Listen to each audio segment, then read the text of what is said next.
Chess champion, international master.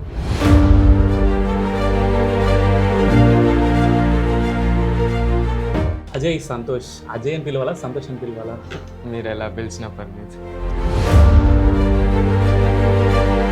Chess journey ఎలా start అయింది? అన్నిట్లో నేను బాగానే పర్ఫామ్ చేసేవాడిని. ఈ చెస్లో మాత్రం నేను చెస్ అంటేనే లైక్ మైండ్ గేమ్. ఎదుటి వాడితో కూర్చున్నప్పుడు ఫస్ట్ నీ మైండ్లోకి వచ్చేది ఏంటి? ఫస్ట్ నా మైండ్లో తను ఇప్పటివరకు ఎన్ని కంట్రీస్లో ఆడావు? 15+ కంట్రీస్లో చెస్ ఆడుంటాను. గ్రాండ్ మాస్టర్స్ ఎంతమందిని ఓడించావు? కౌంట్ చేయలేదు, కానీ మినిమం ఒక చాలా హార్డ్ అనిపించింది నాకు వాళ్ళతో ఆడుతూ ఉంటే అన్నట్టు ఎప్పుడైనా అనిపించింది? వాళ్ళు నాకన్నా చాలా ఫాస్ట్గా ఆలోచించగలుగుతారు. ఓన్లీ వే నేను వాళ్ళని ఓడించడం, వాళ్ళని అలిసిపెట్టి అలా ట్రై చేయడానికి నాకు కష్టంగా ఉన్నది. చెస్లో who is your favourite player? నాకు overall favourite player Bobby Fischer. Okay.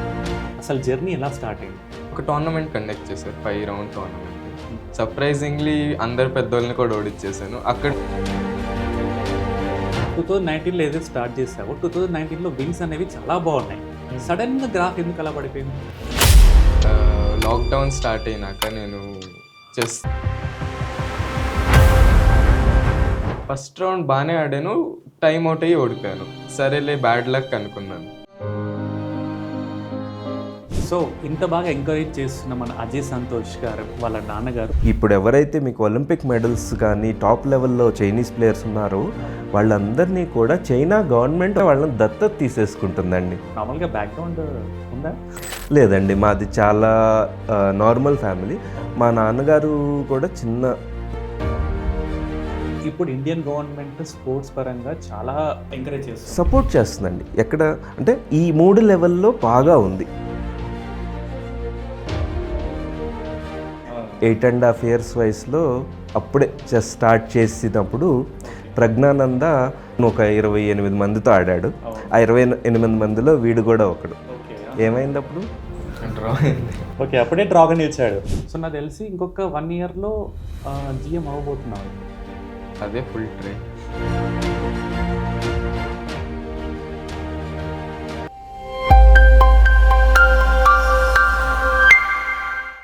Hi Ajay Santosh. Ajay అని పిలవాలా, సంతోష్ అని పిలవాలా? మీరు ఎలా పిలిచినా పర్లేదు. ఓకే. సో హాయ్ అజయ్, ఎలా హాయ్, ఉన్నావు? నేను బాగున్నాను. So chess champion, international master. So ఈ బిరుదులు అంటే చాలా డిఫరెంట్గా ఉన్నాయి. నార్మల్గా అంటే లైక్ చెస్ జర్నీ ఎలా స్టార్ట్ అయింది?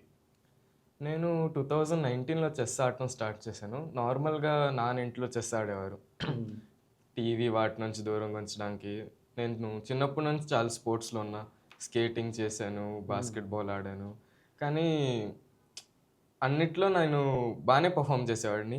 ఈ చెస్లో మాత్రం నేను ప్రతిసారి ఓడిపోయేవాడిని. సో నాన్న ఓడించడానికి చాలా ట్రై చేశాను, చాలా నేర్చుకున్నాను. ఫైనలీ ఓడించాను. సూపర్. సో నాన్నని ఓడించావు. ఇప్పుడు మనం ఆడుతూ ఇంటర్వ్యూ చేద్దాం. పర్లేదు. డన్.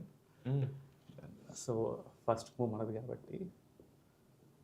సో నెక్స్ట్ అంటే లైక్ నార్మల్గా చెస్ అంటేనే లైక్ మైండ్ గేమ్.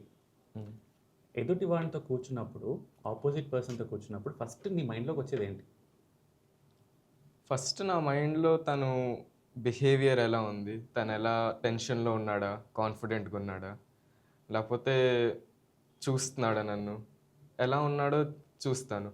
ప్లస్ కొంతమంది అయితే నాకు తెలిసిన వాళ్ళతోనే ఆడతాను. సో వాళ్ళు ఎలా ఆడతారో నాకు తెలిసినది. ఇప్పటివరకు ఎన్ని కంట్రీస్లో ఆడావు? నేను ఒక 15+ కంట్రీస్లో చెస్ ఆడుంటాను. 15+. సూపర్.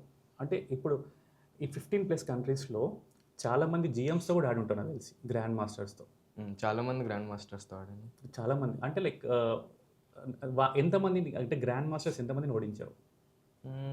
అలా ఏమి ఎప్పుడు కౌంట్ చేయలేదు, కానీ మినిమం ఒక 40 గ్రాండ్ మాస్టర్స్ని అయితే ఓడించుంటాను. అంటే మనకి నార్మల్గా ఎంతమంది గ్రాండ్ మాస్టర్స్ ఉన్నారు మనకి? టోటల్ వరల్డ్లో అందరు కలిపి ఒక 2600 గ్రాండ్ మాస్టర్స్. మన ఇండియాలో ఒక 94 గ్రాండ్ మాస్టర్స్ ఉన్నారు. 94. సో నువ్వు 95th or 96 అంటే 100th లోపే అవుతావు అన్నట్టు అనుకోవచ్చా? నేను దానికే ప్రయత్నం చేస్తున్నాను. డెఫినెట్లీ మా సపోర్ట్ అందరిది డెఫినెట్లీ ఉంటుంది కాబట్టి. సో కమింగ్ టు మన చెస్, గ్రాండ్ మాస్టర్స్ ఆడుతుంటావు కదా, లైక్ ద టఫెస్ట్ థింగ్ నీ లైఫ్లో అంటే గ్రాండ్ మాస్టర్తో ఆడుతున్నప్పుడు ద టఫెస్ట్ థింగ్ అంటే చాలా హార్డ్ అనిపించింది నాకు వాళ్ళతో ఆడుతూ ఉంటే అన్నట్టు ఎప్పుడైనా అనిపించిందా? వాళ్ళ వాళ్ళ ఎక్స్పీరియన్స్ చాలా ఎక్కువ ఉన్నది. సో వాళ్ళు నాకన్నా చాలా ఫాస్ట్గా ఆలోచించగలుగుతారు. ఓన్లీ నేను వాళ్ళని ఓడించడం, వాళ్ళని అలిసిపెట్టి అలా ట్రై చేయడానికి నాకు కష్టంగా ఉన్నది. సో మ్యాక్సిమం డ్రాన చేస్తావా కంపల్సరీ విన్ అవుతాను అన్నట్టు అనుకుంటావా? నేను కంపల్సరీ వెనకే ఆడతాను, కానీ డ్రాలు అయిపోతాయి అప్పుడప్పుడు. డ్రాలు అయిపోతాయి. చెస్లో who is your favourite player? నాకు overall favourite player Bobby Fischer. ఓ ఓకే. ఆయనతో ఆడేవా? ఆయన చనిపోయారు నేను పుట్టిన ముందే. అంటే ఇది చూసావా? అంటే చూడని కూడా చూడలేదు అతన్ని. చూడలేదు, అంటే రియల్ లైఫ్లో చూడలేదు. ఓకే. సో ఇప్పుడు మన ఇండియాలో ఉన్న వాళ్ళలో అవును. మనకి ఎక్కువ ఫేమస్ అంటే ఇప్పుడు అందరికీ మనకు గుర్తొచ్చేది విశ్వనాథన్ ఆనంద్. అవును. ఇప్పుడే కొంచెం చెస్ అనేది ఇంకా చాలామంది జనాలకు వెళ్తుంది. సో ఇప్పుడు 100th లోపు మీరు అవుతారన్నట్టు అంటున్నారు, కరెక్ట్. బట్ విశ్వనాథన్ ఆనంద్ గారు మా అందరికీ ఫేవరెట్. సో ఆయన కలిసారా? ఆయన కలిసాను నేను ఒలింపియాడ్ జరిగినప్పుడు ఇండియాలో. చాలా మంచి ఎక్స్పీరియన్స్. ఆయనతో కూర్చోపెట్టి ఆయన పజిల్స్ చేయించారు. మాకు చాలా పెద్ద గ్రూప్లో ప్రతి స్టేట్ నుంచి ఒక 3 మెంబర్స్ వచ్చారు ఇండియా మొత్తం. నార్మల్గా చెస్ ప్లేయర్స్ సీరియస్గా ఉంటారంటారు, కరెక్టేనా? బోర్డు మీద అందరు సీరియస్గానే ఉంటారు, కానీ అవుట్ ఆఫ్ బోర్డ్ అందరికీ వేరే పర్సనాలిటీ. సో మీరు బయట లోపల ఐ మీన్ చెస్ ఆడేటప్పుడు కాకుండా బయట ఎలా ఉంటారు? నేను నార్మల్గానే ఉంటాను, అందరితో మాట్లాడతాను, కానీ మరీ ఎక్కువ కూడా కాదు. ఇంట్రోవర్టా ఎక్స్ట్రోవర్టా? మరీ ఎక్స్ట్రోవర్ట్ అనలేను, ఇంట్రోవర్ట్ కూడా, అంబివర్ట్ లాగా ఒక టైప్లో. కొంచెం ఫ్రీ అవ్వాలి. ఫ్రీ అయితే హ్యాపీగా ఎవరితోనన్నా ఫ్రీ అయితే ఎవరితోనైనా మాట్లాడవచ్చు. ఓకే. నార్మల్గా లైక్ ఇప్పుడు అసలు జర్నీ ఎలా స్టార్ట్ అయింది? జర్నీ నేను 2019లో నాన్ని ఓడించినాక చిన్నగా ఫస్ట్ రామాగ్య స్కూల్లో నేను చదివేవాడిని. అక్కడ ఒక టోర్నమెంట్ కండక్ట్ చేశారు, 5 రౌండ్ టోర్నమెంట్. నేను ఊరికే ఇప్పుడు బాగానే ఆడుతున్నా, ఓకేగా ఆడుతున్నానని పార్టిసిపేట్ చేశాను. సర్ప్రైజింగ్లీ అందరు పెద్దోళ్ళని కూడా ఓడించేసాను. అక్కడ నుంచి నాకు ఒక కాన్ఫిడెన్స్ వచ్చింది. ఓకే. దాని తర్వాత మళ్ళీ స్కూల్ నుంచి మళ్ళీ ఎంకరేజ్ చేయడం అదంతా చేశారా?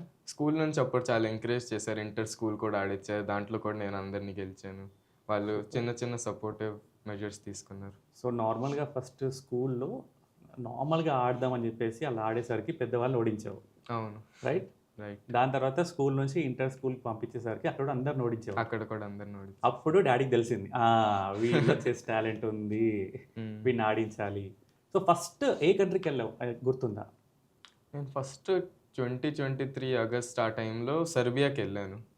Serbia, okay. యాక్చువల్గా మేము జూన్ జూలైలోనే ప్లాన్ చేసాం, కానీ అప్పుడు మాకు వీసా రాలేదు. సో లాస్ట్కి ఆగస్ట్కి వెళ్ళాం, అప్పుడు వీసా వచ్చినప్పుడు. నైస్. నార్మల్గా నేను ఈ గ్రాఫ్ చూస్తున్నాను. నార్మల్ 2019లో ఏదైతే స్టార్ట్ చేసావో 2019లో వింగ్స్ అనేవి చాలా బాగున్నాయి. సడన్గా గ్రాఫ్ ఎందుకు అలా పడిపోయింది? యాక్చువల్గా లాక్డౌన్ స్టార్ట్ అయినాక నేను చెస్ తగ్గించేసి ఫ్రెండ్స్తో వీడియో గేమ్స్తో బాగా అడిక్ట్ అయిపోయాను. లాక్డౌన్ అప్పుడు వీడియో గేమ్స్ ఆడుతూ తర్వాత లాక్డౌన్ మొత్తం అయిపోయింది, వీడియో గేమ్స్ కూడా అయిపోయాయి. ఫ్రెండ్స్ అందరు బయట ఆడటం స్టార్ట్ చేశారు. నేను కూడా సరే లాక్డౌన్ అయిపోయింది కదా, చెస్ టోర్నమెంట్ ఒకటి హైదరాబాద్లోనే ఉంది. హైదరాబాద్కి వచ్చాను, ఆడాను. ఫస్ట్ రౌండ్ బాగానే ఆడాను, టైం అవుట్ అయ్యి ఓడిపోయాను. సరేలే బ్యాడ్ లక్ అనుకున్నాను. కానీ తర్వాత చిన్నగా గ్రాఫ్ డౌన్ వెళ్ళిపోయేసరికి నాకు అర్థమైంది, నేను లాక్డౌన్లో వేస్ట్ చేసిన టైం ఇప్పుడు చూపిస్తుంది. హైదరాబాద్ అంటే ఉండేది ఢిల్లీ, నేను నోయిడా. ఓకే. సో అంటే నాన్నగారు ఎలా, అంటే పేరెంట్స్ సపోర్ట్ ఎలా ఉంటుంది?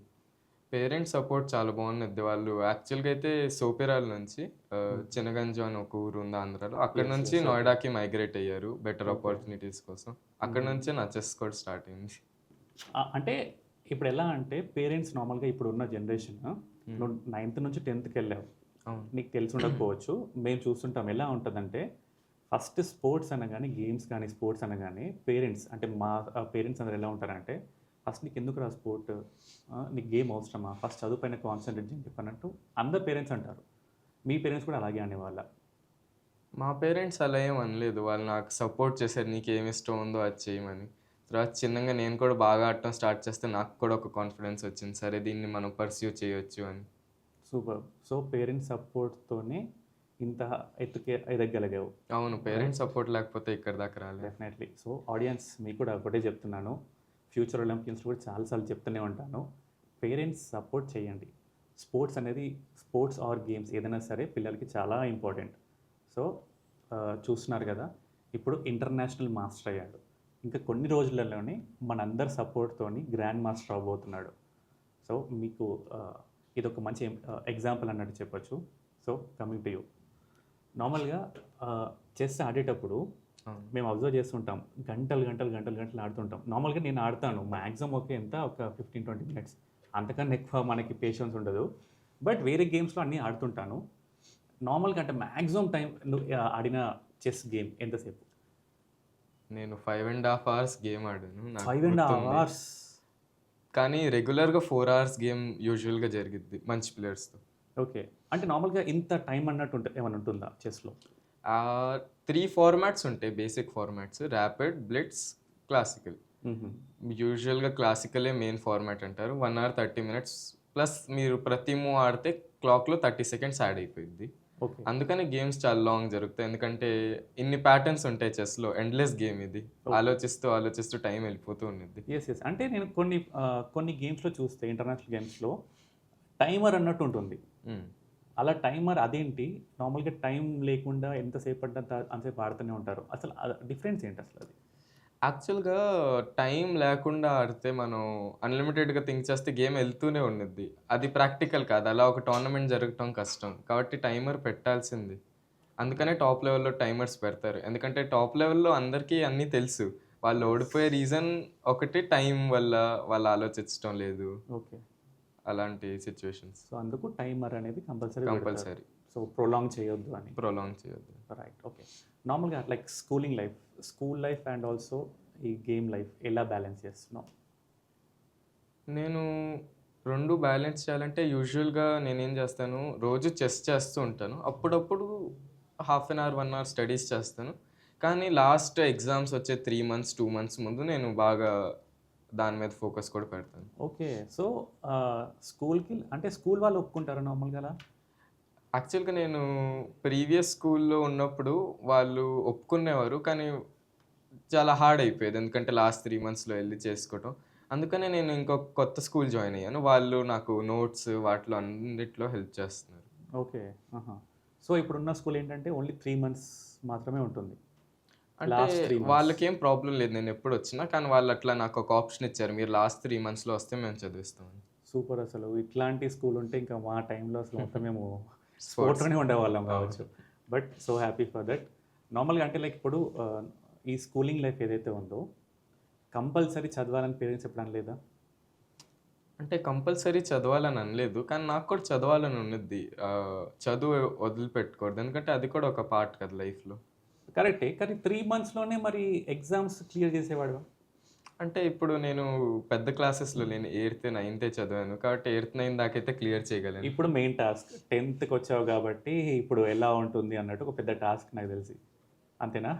అంటే నాకైతే ఎప్పుడు అనిపించలేదు 10th అంత సీరియస్ అని. జనాలు కొంచెం ఓవర్ హైప్ చేస్తారు అనిపించింది, ఎందుకంటే ఎటు నేను మైండ్ గేమ్లోనే ఉన్నాను, చెస్లోనే ఉన్నాను, కాబట్టి అంత బ్యాలెన్స్ చేసుకోగలను నా కాన్ఫిడెన్స్. సూపర్. అసలు ఫస్ట్ పేరెంట్స్కి థ్యాంక్స్ చెప్పాలి, ఎందుకంటే ఇంత సపోర్ట్ లేకపోతే ఇలా ఉండేది కాదు. అంటే నార్మల్ కంట్రీస్ తిరగడం ఒక ఎత్తు అయితే ఆల్మోస్ట్ 15+ కంట్రీస్, అంటే 20 countries ప్లస్ అయ్యాయా? 15-20 అయ్యి ఉంటాయేమో. 20 అయ్యాయి. అయ్యి ఉంటాయి. 20+ countries అంటే ఇటు కంట్రీస్ తిరుగుతూ టోర్నమెంట్స్ ఆడుతూ at the same time schooling కూడా మేనేజ్ చేస్తూ ఉండాలి. అది చాలా పెద్ద టాస్క్. బట్ అదే లైక్ అంటే ఫస్ట్ డౌట్ అదే వచ్చింది అనమాట. అంటే 15 to 20 countries వెళ్ళాడని అన్నాడు, మరి స్కూలింగ్ లైఫ్ ఎలా మేనేజ్ చేసేవాడు? సో ఇప్పుడు నాకు క్లారిటీ వచ్చింది. సో స్కూలింగ్ లైఫ్ ఇలా మేనేజ్ చేస్తున్నావు అని. ఓకే, సో ఇంట్లో ఎంతమంది నార్మల్గా? 4, నేను, అమ్మా, నాన్న, చెల్లి. ఓకే, చెల్లి కూడా ఆడుతుందా?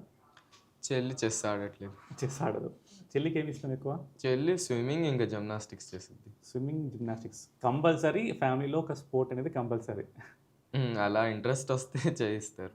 అంటే ఇప్పుడు పేరెంట్స్ చెప్తేనే కదా నువ్వు ఆడావు. ఇప్పుడు పేరెంట్స్ చెప్పకపోతే నీకు అసలు ఇంట్రెస్ట్ కూడా వచ్చేది కాదు కదా, తెలిసేదే కాదు కదా.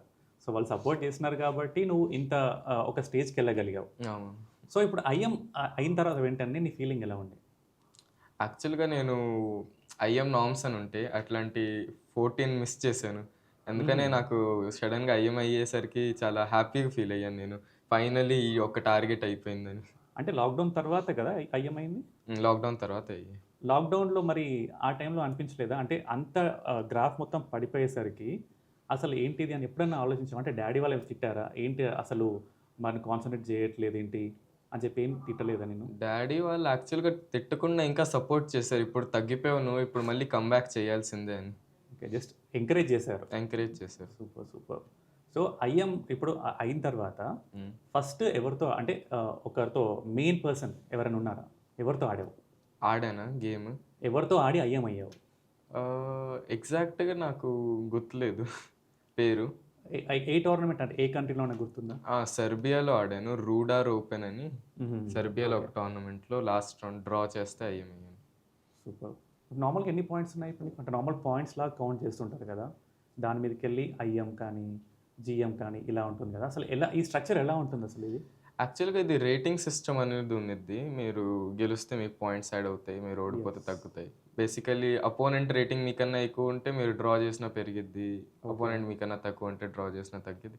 ఇది ఒక చిన్న సిస్టమ్. ప్లస్ ఐఎం అవడానికి రేటింగ్కి అంత సంబంధం లేదు. ఒకటి ఉన్నది, మీరు 2400 రేటింగ్ అయిపోతే ఐఎం ఒక క్రైటీరియా ఫుల్ఫిల్ అయ్యిద్ది, కానీ ఇంకో 3 నార్మ్స్ కావాలి మీకు. అవి మెయిన్ క్రైటీరియా యాక్చువల్గా. ఓకే, రేటింగ్ ఒక పార్టే, కానీ ఇవి మెయిన్ క్రైటీరియా. కానీ రేటింగ్ చాలా ఇంపార్టెంట్, ఎందుకంటే రేటింగ్ని బట్టే మీ national rank, world rank decide అయ్యింది. ఇప్పుడు ఎంత ఉంది రేటింగ్? నాది ఇప్పుడు 2472 ఉంది. 2472 ఈ రేటింగ్. ఓకే, ఇప్పుడు మన జిఎం అవ్వాలంటే ఇంకెంత ఉండాలి రేటింగ్? జిఎం అవ్వాలంటే 2500 రేటింగ్ టచ్ అవ్వాలి. నేను ఆల్రెడీ అది టచ్ అయ్యాను. కానీ ఎలా ఐఎంకి 3 నార్మల్ కావాలో అలానే జిఎం కూడా సేమ్ క్రైటీరియా, 3 జిఎం నార్మల్ కావాలి. ఓకే, సో నార్మల్గా చెప్పాలంటే ఇప్పుడు జిఎం అవ్వాలంటే నార్మల్గా ఎన్ని ఇయర్స్ పడుతుంది? యూజువల్గా చూసుకుంటే ఒక ఐఎం అయిపోయినాక 1 to 2 ఇయర్స్లో జిఎం అయిపోతారు. ఇప్పుడు ఐఎంఐ ఎన్ని ఇయర్స్ అవుతుంది? ఐఎంఐ నాకు ఇయర్సే అవ్వట్లేదు, కొన్ని మంత్స్, 3-4 మంత్స్ అంతే. ఓకే, సో నాకు తెలిసి ఇంకొక 1 ఇయర్లో జిఎం అవ్వబోతున్నావు అయితే. అదే ఫుల్ ట్రై.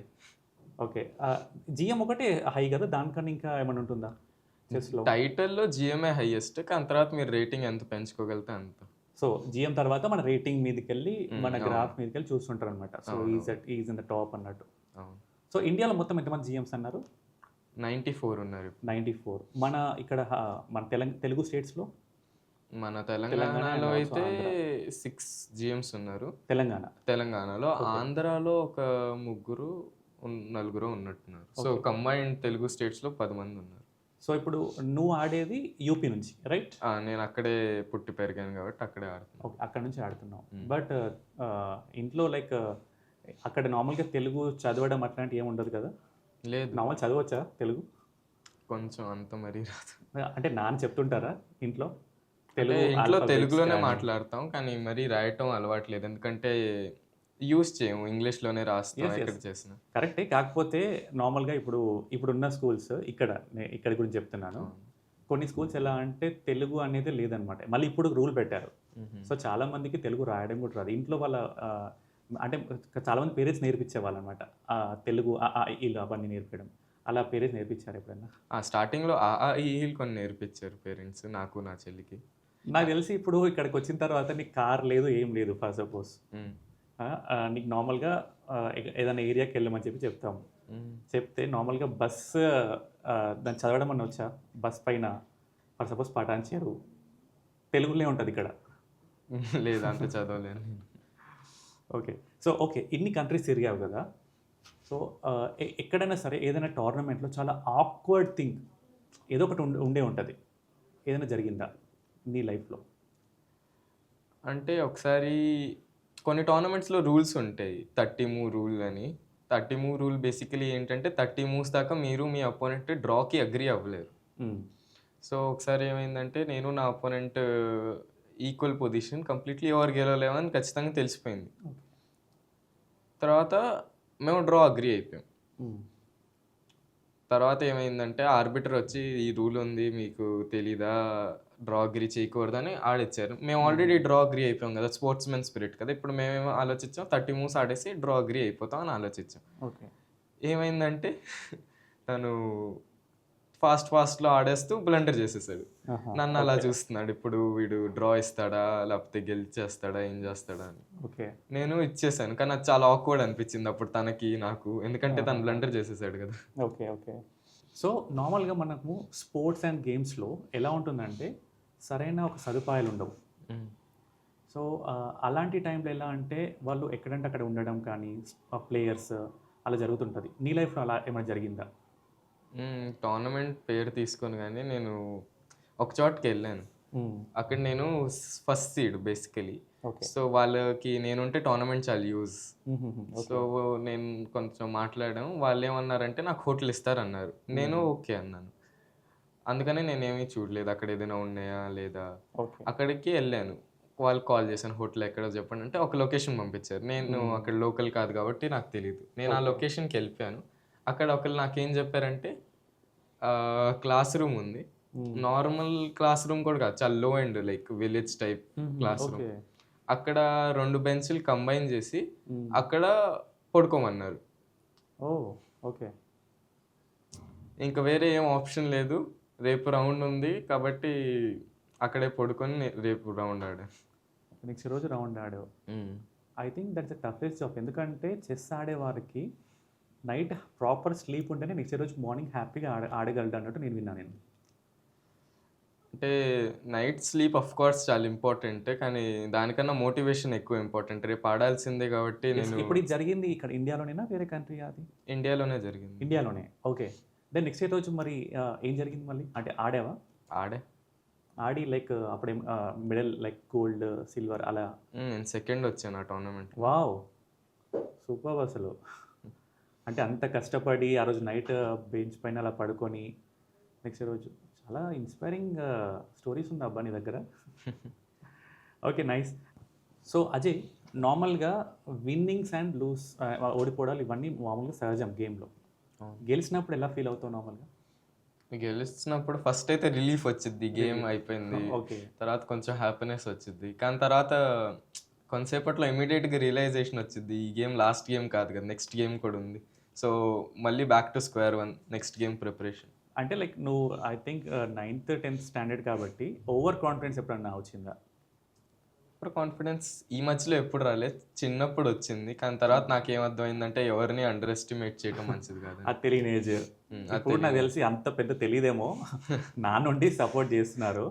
ఓకే, నార్మల్గా గెలిచినప్పుడు ఓకే అందరు మాట్లాడతారు, బట్ ఓడిపోయినప్పుడు ఎలా అనుకుంటావు?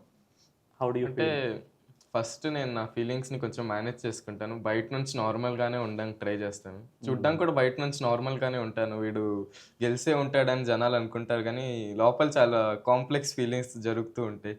అసలు ఫస్ట్ అయితే ఎలా ఓడిపోయాను అబ్బా, ఎందుకు ఓడిపోయాను, ఇది చేసేసి ఉంటే డ్రా అయిపోయేది లేకపోతే గెలిచేసేవాడిని, ఈ మిస్టేక్ ఎట్లా పడిపోయింది, నేను ఎట్లా చూసుకోలేదు, చాలా మైండ్లో తిరుగుతూ ఉంటాయి. సో అయిపోయిన తర్వాత మళ్ళీ దాన్ని అసలు ఎలా ఓడిపోయాను అవన్నీ మళ్ళీ స్టెప్స్ అన్ని రాసుకుంటావా లేకపోతే ఎలా? చెస్ బేస్ అని ఒక సాఫ్ట్వేర్ ఉన్నది, దాంట్లో నేను నా గేమ్ ఎంటర్ చేసుకున్నప్పుడు ఈ మూవ్లో ఇలా ఆలోచించాను, ఆ మూవ్లో అలా ఆలోచించాను, ఇక్కడ నేను ఇది చేయాల్సింది కాదు అని అనలైజ్ చేసుకుంటాను. Okay, nice. ఓకే, ఇప్పుడు నార్మల్గా ఇన్ని కంట్రీస్కి వెళ్తున్నావు. సో ఇన్ని కంట్రీస్కి వెళ్ళాలంటే నార్మల్ ఒక్క కంట్రీకి వెళ్ళాలంటే కొన్ని ల్యాక్స్ అవుతుంది. దెన్ ఫినాన్షియల్ పరంగా ఎలా మేనేజ్ చేస్తున్నారు? యాక్చువల్గా అయితే స్టార్టింగ్లో కొంచెం మేనేజ్ చేసాము, కానీ తర్వాత చిన్న చిన్నగా హార్డ్ అయింది. ఎందుకంటే లెవెల్ పెరిగే కొద్దీ టోర్నమెంట్స్ కూడా చాలా అంటే కాస్ట్లీ అవుతూ ఉంటాయి, దూరంగా వెళ్ళాలి, టోర్నమెంట్ ఫీజు ఉన్నది. కొన్ని టోర్నమెంట్స్లో అయితే అక్కడే అకామిడేషన్లో ఉండాలని వాళ్ళు ఒక రూల్ ఉన్నది, కంపల్సరీ అదే హోటల్లో ఉండాలి, ఎందుకంటే వాళ్ళ కమిషన్ వచ్చింది ఏదో ఒకటి. స్టార్టింగ్లో మేనేజ్ చేస్తాం, కానీ తర్వాత కొన్ని యాసెట్స్ అమ్మాల్సి వచ్చింది. నాతో ట్రావెల్ చేయటం వల్ల జాబ్ కూడా కొంచెం మేనేజ్ చేసుకోవాలి వచ్చింది, అమ్మ కూడా జాబ్ చేస్తున్నారు. సో అవును, ఎందుకంటే ఒక్కడు వెళ్ళలేవు. ఒక్కడనే వెళ్ళలేవు, ఎందుకంటే 10th క్లాస్ వాళ్ళు ఇండియన్ లా ప్రకారం నేను అలౌడే కాదు ఫారెన్కి వెళ్ళటం. అవును అవును. సో కంపల్సరీ నీతో పాటు నాన్న కానీ అమ్మ కానీ రావాల్సిందే. ఎప్పుడు ఎవరు వస్తారు? నాన్న వస్తారా, అమ్మ వస్తుందా? నానే యూజువల్గా వస్తారు, ఎందుకంటే ఇంట్లో చెల్లి కూడా ఉంది, అమ్మ చూసుకోవాలి. అమ్మ ఓకే, అమ్మ చెల్లిని చూసుకుంటుంది, నాన్న నీతో పాటు నాతో పాటు వచ్చేసి. వచ్చేసి. Okay, nice. కొంచెం ఇన్స్పైరింగ్. అండ్ ఆల్సో అంటే అసెట్స్ అమ్మేసి ఆడిపిస్తున్నానంటే ఫస్ట్ ఆఫ్ ఆల్ నాన్నగారికి హ్యాట్స్ ఆఫ్ చెప్పాలి. నాన్న నా మీద పెట్టే కాన్ఫిడెన్స్ ఎస్, అంటే నేను కూడా చాలా థ్యాంక్ఫుల్. నువ్వు గెలుస్తావని గెలవడం ఓడివడం పక్కన పెడితే కంపల్సరీ దానిలో ఆడిపించాలని చెప్పేసి నాన్న ఆ విధంగా చేస్తున్నాడు. అది నువ్వు నిలబెట్టుకోవాలని మేమందరం కోరుకుంటున్నాం. అవును, నిలబెట్టుకుంటావా? నేను నిలబెట్టుకుంటా ఖచ్చితంగా. డెఫినెట్లీ ఒక 1 yearలో మా అందరికీ జిఎంఐ చూపించాలన్నట్టు మేము అనుకుంటున్నాం. నేను జిఎంఐ మళ్ళీ ఇక్కడికి వస్తా. డెఫినెట్లీ మళ్ళీ ఇలాగే కూర్చొని మనం ఇంటర్వ్యూ చేద్దాము. దీనికన్నా ముందు ఒకసారి నాన్నగారిని పిలిచేసి అసలు ఎలా సపోర్ట్ చేశాడు ఏంటి అని అది కూడా మనం మాట్లాడదాం. అది కూడా మాట్లాడదాం. ఇప్పుడు నాకు తెలిసి ఇంకొంచెం ఫన్ ఉండబోతుంది. వై బికాస్ నేను విన్నది ఏంటంటే వీళ్ళ నాన్నగారు అండ్ ఆల్సో అజయ్ ఇద్దరు బాగా ఇంట్లో బాగా కొట్టుకుంటారంట. సో అది ఒక్కసారి వాళ్ళ నాన్నగారు వచ్చిన తర్వాత ఒకసారి మనం మాట్లాడదాం. సో ఇంత బాగా ఎంకరేజ్ చేస్తున్న మన అజయ్ సంతోష్ గారు వాళ్ళ నాన్నగారు మనతో పాటు ఉన్నారు. సో ఇప్పటివరకు ఒక ఎత్తు అయితే ఇప్పుడు ఒక చిన్న ఫన్ కూడా యాడ్ అవ్వబోతుంది అండ్ ఆల్సో కొంచెం సీరియస్నెస్ కూడా యాడ్ అవ్వబోతుంది మన ఇంటర్వ్యూలో. So let's welcome his father. Hi అండి. నమస్తే శివ గారు. నమస్తే. నమస్తే. నమస్తే ప్రేక్షకులందరికీ. అంత మన క్యాజువల్ అంతేనా? మన ఫ్యూచర్ ఒలింపియన్స్ మన వ్యూహం మీడియా అంటే చాలా casual great. And also like చాలా ఇన్స్పైరింగ్గా ఉంది. అంటే నాకు ఒకటి అర్థం కాలేదు, అంటే మీ మొత్తం పేరు? నా పేరు వెంకట మయూర్ బాబు. అదే వెంకట మయూర్ అన్నట్టు అన్నారు కదా, అంటే ఫ్యామిలీలో అందరికీ 2 నేమ్స్ అన్నట్టే ఉన్నాయా ఇలా? అలా ఏమో అనుకొని పెట్టుకోలేదండి, కానీ అలా కుదిరింది. వీళ్ళ అమ్మకు ఒక్క పేరే ఉంది. ఓకే ఓకే, అంటే ఇప్పుడు మీ సైడ్ నాన్న వాళ్ళ సైడ్ మా ఇంట్లో అందరికీ 2 పేర్లు ఉన్నాయి. ఎందుకంటే మీ బ్రదర్ పేరు కూడా 2 నేమ్స్. ఇప్పుడు మీ పేరు మయూర్, వెంకట మయూర్. వెంకట మయూర్, మాకు మయూర్ అన్నట్టు తెలుసు, వెంకట మయూర్. ఇప్పుడు బాబు పేరు కూడా అజయ్ సంతోష్. సో నాకు తెలిసి అజయ్ సంతోష్ అనే కాంబినేషన్తో ఇండియాలో నాకు తెలిసి ఫస్ట్ పర్సన్ అనుకుంటా. నాకు తెలిసి కూడా ఎవరు లేరండి, ఎందుకంటే ఇప్పుడు 2 నేమ్స్ అంటే ఇప్పుడు విశ్వనాథన్ ఆనంద్ గారు అండ్ ఆల్సో ఇప్పుడు తమిళనాడులో గుకేష్ దొమ్మరాజు.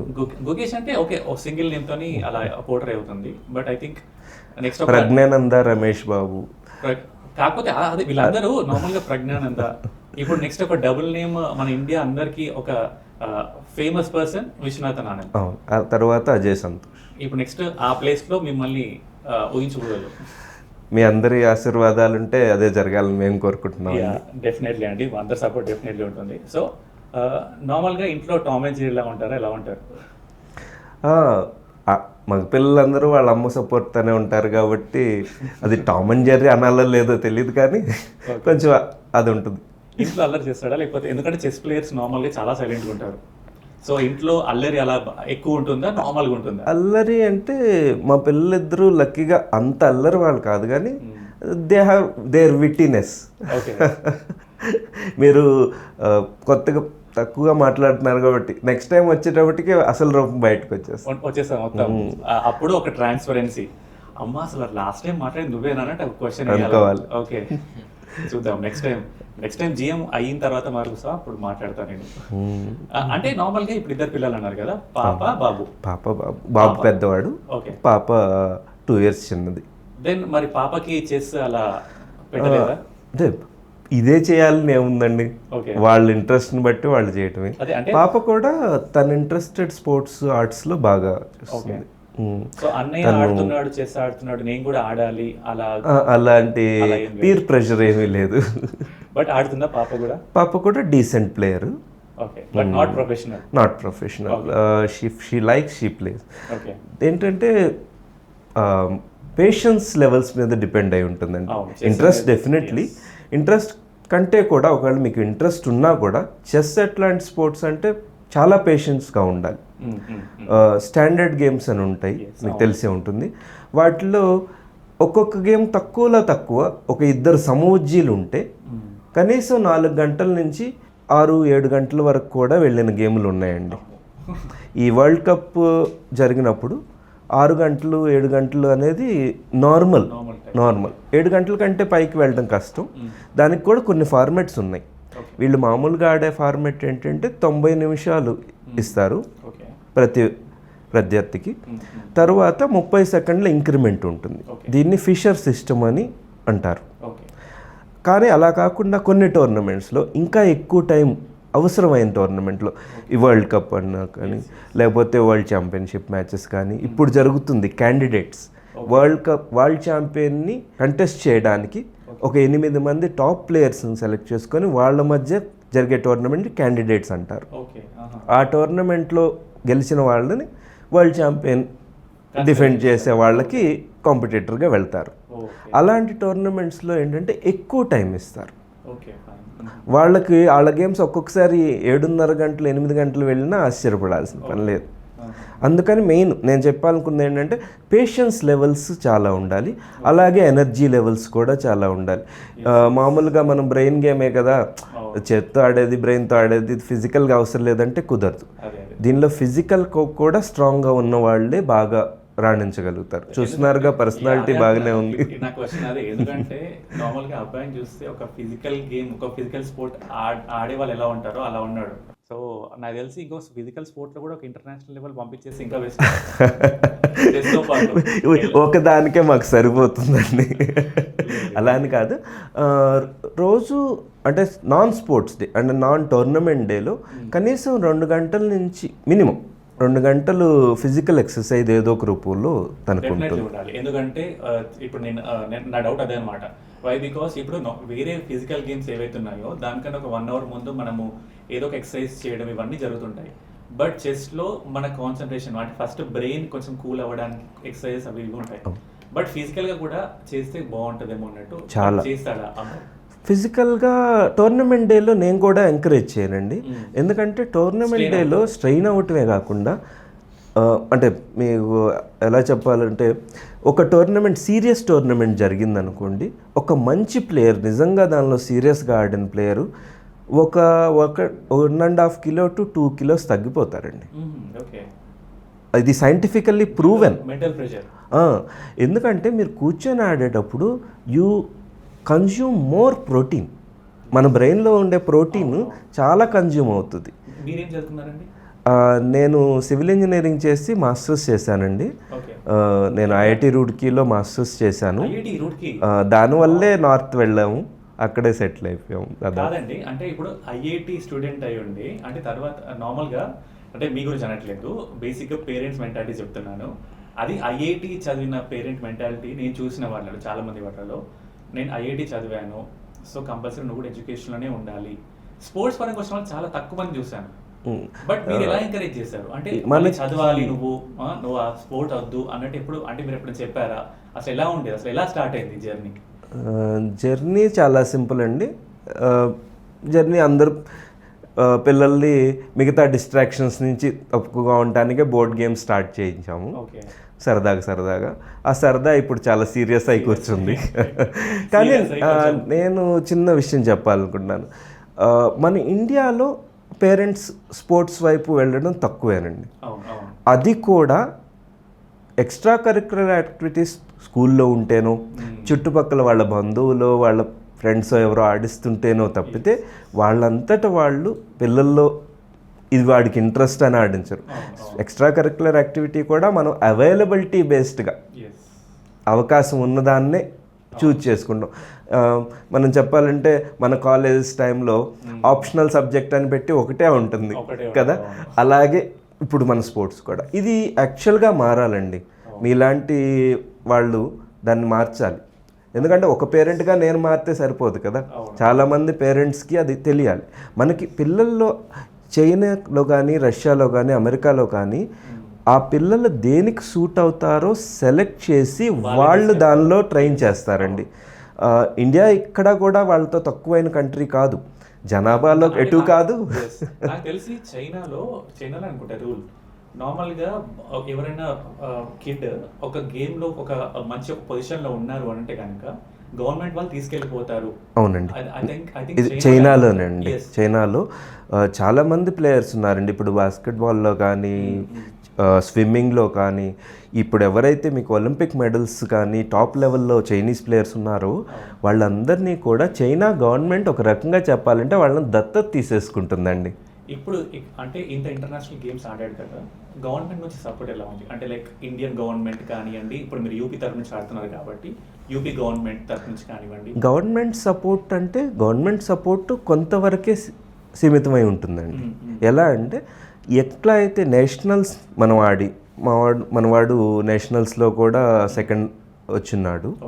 అప్పుడు ఏంటంటే నేషనల్స్ తర్వాత మనం కాంటినెంటల్ లెవెల్లో మనం కామన్వెల్త్ కంట్రీస్లో కూడా ఉన్నాం కాబట్టి కామన్వెల్త్లో, అలాగే వరల్డ్లో కాంటినెంటల్లో గెలిస్తే వరల్డ్కి, ఈ 3 లెవెల్లో మాత్రమే గవర్నమెంట్ స్పాన్సర్షిప్ కానీ గవర్నమెంట్ తీసుకెళ్ళటం కానీ ఉంటుందండి. కానీ దానిలో కూడా ఫెడరేషన్స్ మీద డిపెండ్ అయి ఉంటుంది. స్టేట్లో ఏంటంటే అండి మెయిన్ ప్రాబ్లము వాళ్ళకి ఫండ్స్ ప్రాపర్గా ఉండవండి. వాళ్ళు చేయాలని నిజంగా అనుకున్నా కూడా ఎవరైనా ప్రైవేట్ వాళ్ళ దగ్గర లేకపోతే దాతల మీద ఆధారపడి చేయగలరే కానీ వాళ్ళంతటి వాళ్ళు చేయలేని పరిస్థితి నెలకొందండి. ఇప్పుడు అంటే కొంచెం ఇంతకుముందు అలా ఉండేది, ఇప్పుడు ఇండియన్ గవర్నమెంట్ స్పోర్ట్స్ పరంగా చాలా ఎంకరేజ్ చేస్తుంది, సపోర్ట్ చేస్తుందండి. ఎక్కడ అంటే ఈ 3 లెవెల్లో బాగా ఉంది. ఎందుకంటే ఒక్కసారి మీరు నేషనల్లో ప్రూవ్ చేసుకోగలిగారంటే, మన నీరజ్ చోప్రా గారిని బాక్సింగ్లో హైదరాబాద్ ఇది కానివ్వండి, ఇలాంటివి చాలామందిని చాలా సపోర్ట్ చేస్తున్నారు. ఈ గత 10 సంవత్సరాలుగా Indian sports is coming to the peaks. అది ఇంకా ఇంప్రూవ్ అయితే మన దగ్గర ఒలింపియాడ్స్కి కొదవ ఉండదండి. మనం ఓన్లీ లాస్ట్ నుంచి మెడల్స్ 1వ నంబరు 3వ నంబరు లెక్కేసుకోకుండా టాప్ నుంచి 3లోకి మనం వెళ్ళగలుగుతామని నేను ఆశిస్తున్నాను. అజయ్, నార్మల్గా మేము గుకేష్ కానీ వీళ్ళందరినీ మేము టీవీలో చూడడమే, నువ్వు డైరెక్ట్గా కలిసాను అన్నావు కదా, సో వాళ్ళతో ఎవరెవరితో ఆడావు ఇప్పటివరకు? మన స్టేట్స్ కానీ, అంటే ఐ మీన్ తమిళనాడు స్టేట్స్ వాళ్ళతో కానీ, జిఎమ్స్తో ఎవరెవరితో ఆడావు? అంటే నేను మరీ ఎలీట్ ప్లేయర్స్తో ఆడలేదు. కానీ near elite players like for example Mendonca Leon Luke, ఆయన గోవా నుంచి. రష్యాలో డానిల్ డోబో, అలెగ్జాండర్ గ్రిష్చుక్, ఆయన వరల్డ్ నెంబర్ 2 ఉన్నారు చాలా ఇయర్స్ దాకా. ప్లస్ వరల్డ్ లో ఓన్లీ 14 మెంబర్స్ క్రాస్ చేసిన 2800 రేటింగ్ ఆయన క్రాస్ చేస్తున్నారు. డానిల్ డోబో ఏమో మ్యాగ్నస్ కార్ల్సన్ టీమ్ లో సెకండ్ గా పర్ఫార్మ్ చేస్తున్నారు, వాళ్ళకి హెల్ప్ చేశారు వరల్డ్ ఛాంపియన్షిప్స్ లో. అట్లాంటి వాళ్ళతో నేను ఆడాను, చాలా ఎక్స్పోజర్ వచ్చింది. ఆడిన తర్వాత వాళ్ళతో గెలిచావా లేకపోతే డ్రాగా? నాది డ్రా అయింది. ఎవరితో? డానిల్ డోబోతో డ్రా అయింది. ఇంకా ఇప్పుడు గుకేష్ వీళ్ళతో ఆడావా ఎప్పుడైనా? గుకేష్ వీళ్ళతో ఆడలేదు, జస్ట్ నార్మల్ ఇంటరాక్షన్. అంటే మామూలుగా మీరు ప్లేయర్స్ కలిసినప్పుడు, మన ఇండియన్ ప్లేయర్స్ కలిసినప్పుడు ఇంటరాక్షన్స్ ఎలా ఉంటుంది? అంటే వాళ్ళు ఎంకరేజ్ చేస్తారా? వాళ్ళు ఎంకరేజ్ చేస్తారు. మన ఇండియన్ ప్లేయర్స్ యూజువల్గా అందరు నేను చూసిన వరకు అయితే చాలా హంబల్గా ఉంటారు, ఇంకా సపోర్టివ్గానే ఉంటారు. నేను ఏదైనా అడిగితే హెల్ప్ చేయడానికే రెడీగా ఉంటారు. ఫర్ ఎగ్జాంపుల్ నేను వాళ్ళని ఎలా ఇంప్రూవ్ అవ్వాలని అడిగితే ఇచ్చేయి అని చెప్పడమే కానీ డిస్కరేజ్ చేయరు. ఇంకెవరెవరిని కలిసారు నార్మల్గా? నేను విశ్వనాథన్ ఆనంద్ సార్ని కలిసాను, గుకేష్ డోమరాజ్ని కలిసాను, అర్జున్ ఎరిగేసి ఆనంద్ కూడా కలిసాను, ప్రజ్ఞానందన్ కలిసాను, చాలా మందిని కలిసాను. మర్చిపోయినట్టున్నాం, చిన్నవాడులేండి.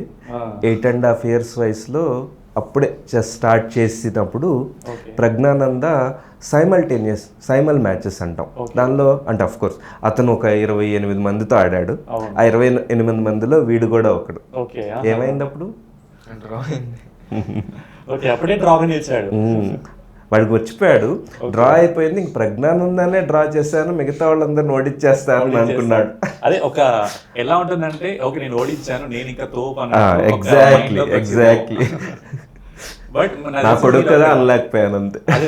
అంటే ఎలా ఉంటుందంటే, నార్మల్గా నేను మా ఈవెంట్ కూడా చెప్తుంటాను, ఫ్యూచర్ ఒలింపియన్స్ లో పేరెంట్స్ సపోర్ట్ లేనిది పిల్లలు ఎదగలేరు.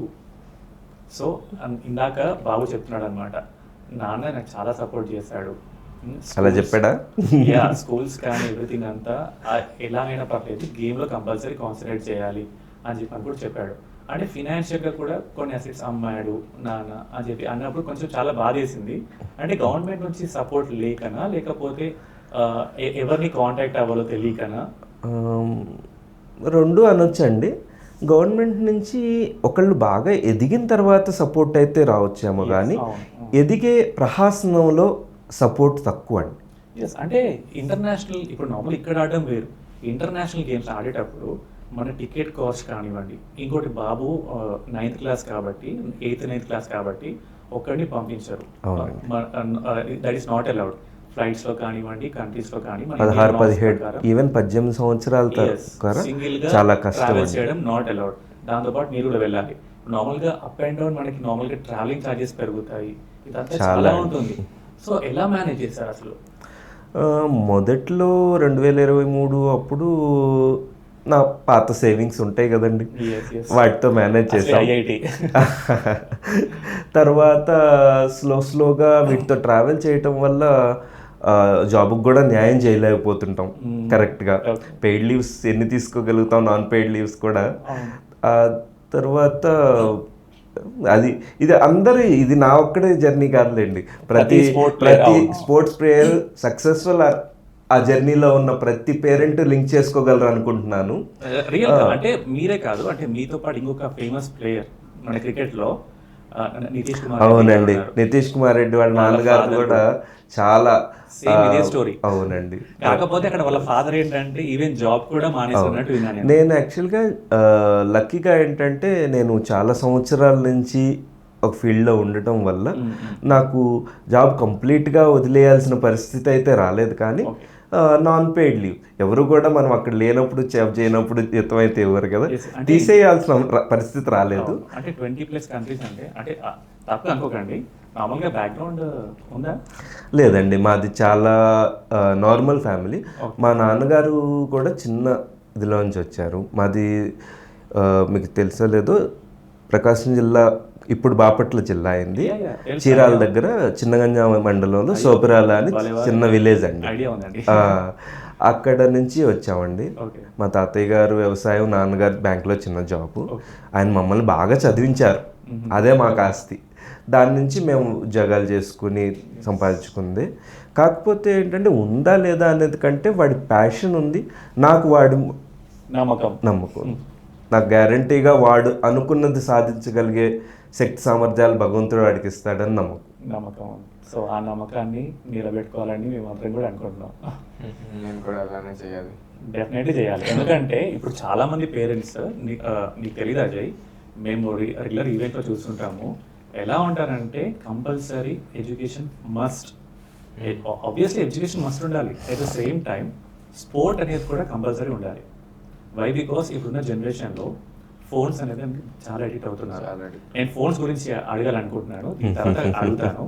సో ఫోన్స్కి చాలా అడిక్ట్ అవుతున్నారు. సో ఈ ఫోన్స్ని పక్కన పెట్టేసి ఎడ్యుకేషన్తో పాటు ఏదైనా ఒక చిన్న గేమ్, ఇప్పుడు మీరు చెస్ ఆడుతున్నారు, చెస్తో పాటు ఏదైనా ఒక గేమ్ వాళ్ళకి అలవాటు చేస్తే డెఫినెట్లీ ఆ ఎడ్యుకేషన్తో పాటు ఇది కూడా ఒకటి ఉంటుంది, అటు మెంటల్గా కానీ ఫిజికల్గా కానీ.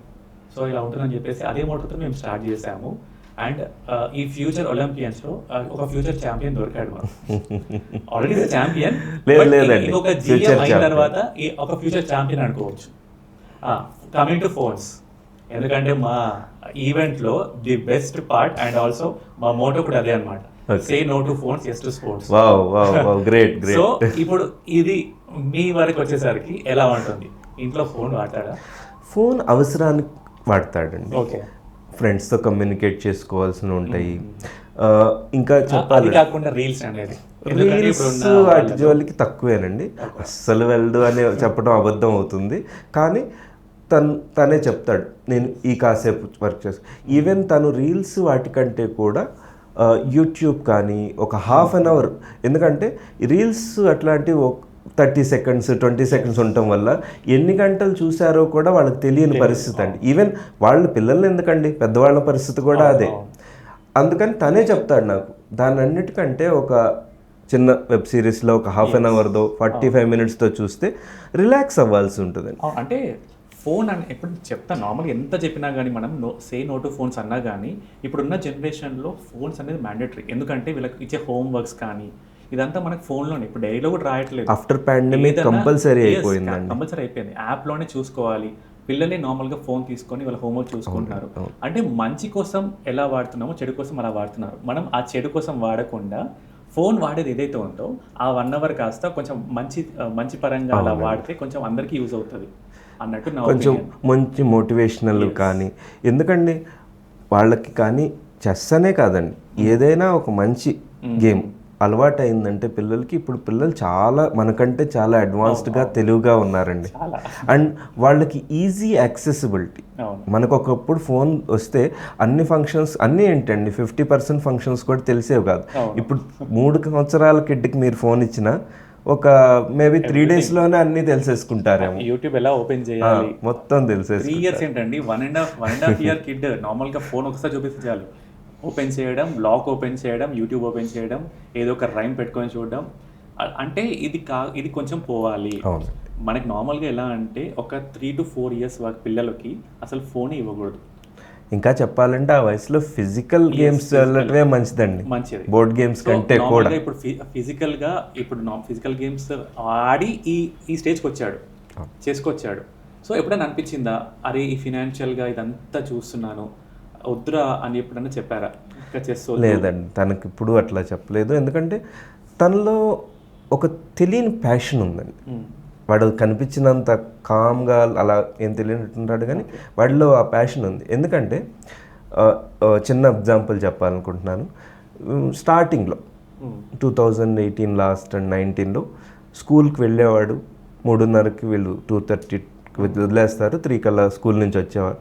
మేము ఎవ్వరం చెప్పకుండానే వాడే బోర్డు పెట్టేసుకుని వాడే చేసేసుకుంటూ ఉండేవాడు. సాయంత్రం నేను ఆఫీస్ నుంచి వెళ్ళినాక వాళ్ళ అమ్మ మళ్ళీ మమ్మల్ని ఇద్దరిని తిట్టేదాకా నాతో వచ్చేసి ఆడిస్తూనే ఉండేవాడు.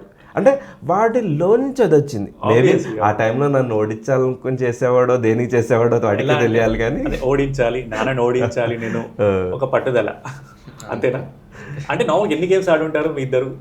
ఐ థింక్ more than 1000 ఆడుంటామేమో. Maybe we never counted. కానీ వీడిని ప్రపంచంలో అందరికంటే ఎక్కువ ఓడించిన ప్లేయర్ ఎవరైనా ఉంటే నేనే ఉంటాను ఆబ్వియస్లీ. ఎందుకంటే ఇప్పుడు నార్మల్గా స్టెప్పింగ్ స్టోన్ కదా, సో ఒక్కొక్క అడుగు వెయ్యాలంటే ఆబ్వియస్లీ ఫాదర్ సపోర్టే ఉండాలి. సో అది ఆడుతూ ఉంటే నార్మల్గా ఇంట్లో వెనకాల నుంచి ఒక బ్యాగ్, అది మామూలే కదండి. ఇప్పుడు పడుకోవాలి కదండి, పొద్దున్నే స్కూల్కి వెళ్ళాలి కదా. నార్మల్గా స్కూల్స్లో ఆడుతుంటావు కదా, మెడల్స్ అన్ని గెలుచుకొని వచ్చిన తర్వాత ఫ్రెండ్స్ ఎలా అనేవాళ్ళు అంటే ఒక ప్రౌడ్ మూమెంట్ ఉంటుంది. ఇప్పుడు నేనైనా సరే చిన్నప్పుడు లైక్ హాకీ ఇదంతా ఆడి ఫ్రెండ్స్ దగ్గరికి వెళ్ళినప్పుడు వావ్ అని అంటా ఉంటే లోపల ఫీలింగ్ వచ్చేది.